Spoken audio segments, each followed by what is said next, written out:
ce nouveau cours sur les pointeurs en C. Ce chapitre est très capital pour pouvoir mieux programmer parce qu'elle nous aide à manipuler de façon simple les variables. D'abord, notre présentation, ce que nous sommes faits des variables en C. Nous avons dit les variables ont un type, un nom, une valeur et une adresse. Voyons ça avec un exemple. J'ai créé une variable qui s'appelle Toto. Le type ici, on voit que c'est un int. Première caractéristique, le nom qui est Toto. Deuxième caractéristique, la valeur qui est 15. Troisième caractéristique. Et la quatrième qui est une adresse. L'adresse est souvent utilisée lorsque nous voulons demander à l'utilisateur de donner la valeur que nous allons stocker dans la variable. Et on utilise généralement le et commercial et le nom. Donc ici, nous allons essayer d'afficher la valeur et l'adresse. Il faut savoir que l'adresse aussi, c'est une sorte de valeur aussi. Donc quand j'écris valeur égale à %d, puisque c'est de type int, l'adresse on écrit %pt, sinon ça va créer de bugs.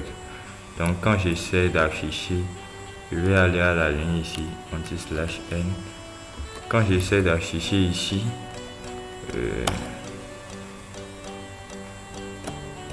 voilà. Donc la valeur 15 a été enregistrée bel et bien à l'adresse suivante de notre mémoire. L'adresse, il faut voir ça comme l'adresse mémoire. Donc nous allons parler des pointeurs et les variables par rapport aux pointeurs. Les pointeurs, sachez que les pointeurs sont une sorte de variable aussi. Les pointeurs sont les pointeurs.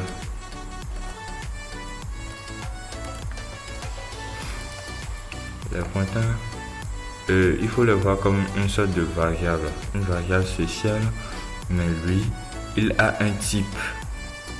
Il a un type.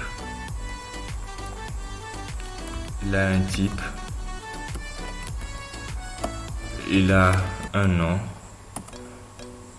une valeur et aussi une adresse. Donc c'est exactement les mêmes choses, mais la particularité des pointeurs c'est que ça contient l'adresse, sa valeur c'est l'adresse d'une variable. Sa valeur c'est l'adresse ça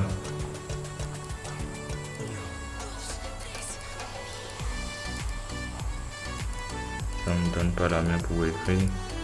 Sa valeur c'est l'adresse d'une variable.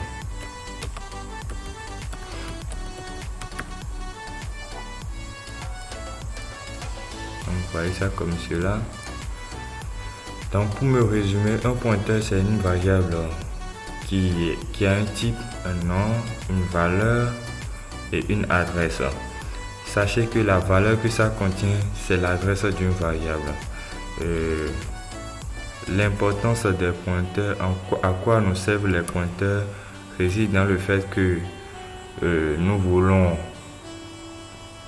avoir accès à une variable sans passer par son nom. Directement grâce au pointeur, nous pouvons y accéder. Et voici comment on déclare un pointeur.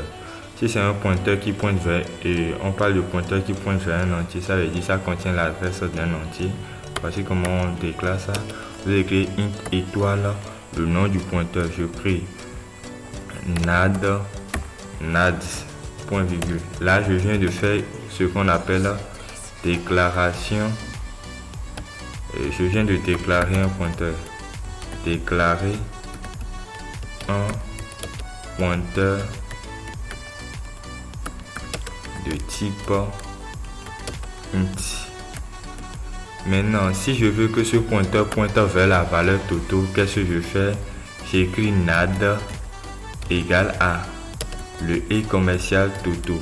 On a dit les pointeurs contiennent l'adresse du nom variable. Donc je mets là-dedans l'adresse de la variable Toto. Donc là, on est en train de dire que notre pointeur NAD pointe vers Toto. Donc comment manipuler ce truc? Sachez que vous pouvez aussi afficher les pointeurs comme toute autre variable. Si par exemple je veux afficher la valeur, on a dit que la valeur c'est l'adresse, donc vous devez écrire PD valeur, je vais spécifier valeur de Toto, adresse de Toto,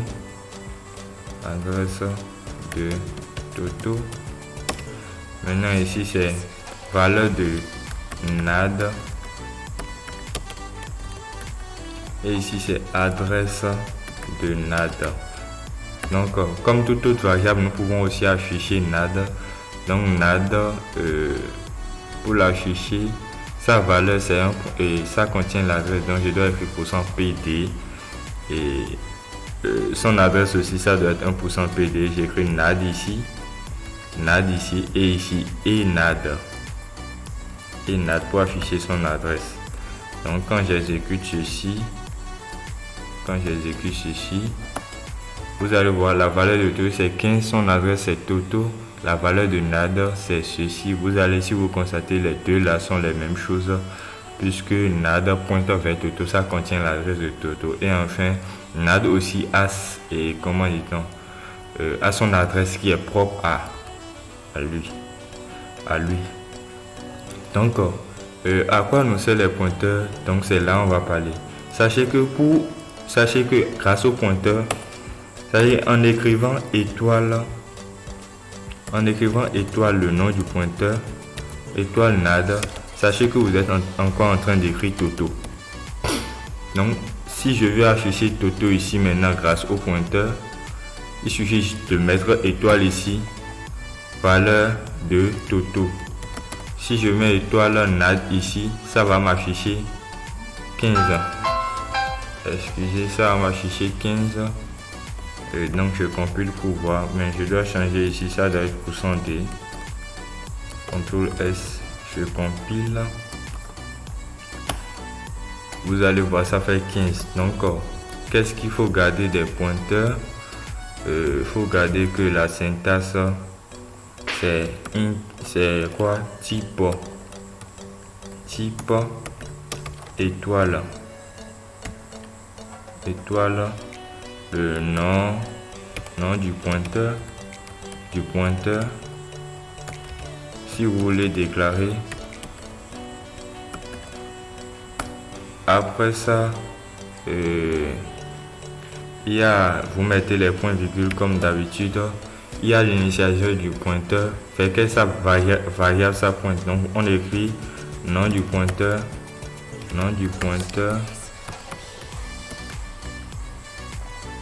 Qu'est-ce qui se passe? Nom du pointeur égale à l'adresse d'une variable. Considérez ceci comme un et. L'accent n'est pas intéressant ici. Je mets un 8 pour mettre un et. Donc ça va faire l'adresse du nom, adresse en parenthèse, j'écris adresse nom d'une variable,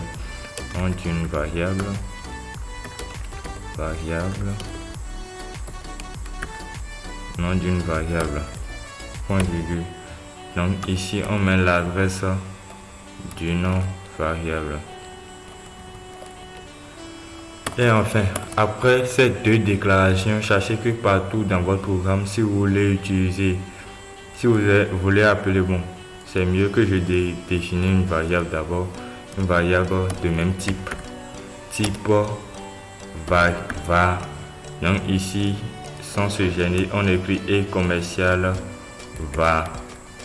C'est pas 8, c'est un et commercial va. Point virgule ici. Et là, si dans mon programme j'ai besoin de la valeur de va, il suffit juste de faire étoile, nom de pointeur, comme je l'ai écrit là, et ce qui est égal directement à va. Donc c'est juste ce qu'il faut retenir des pointeurs. Grâce aux exercices, nous allons mieux comprendre ce que c'est. Merci d'avoir visionné cette vidéo et à la prochaine.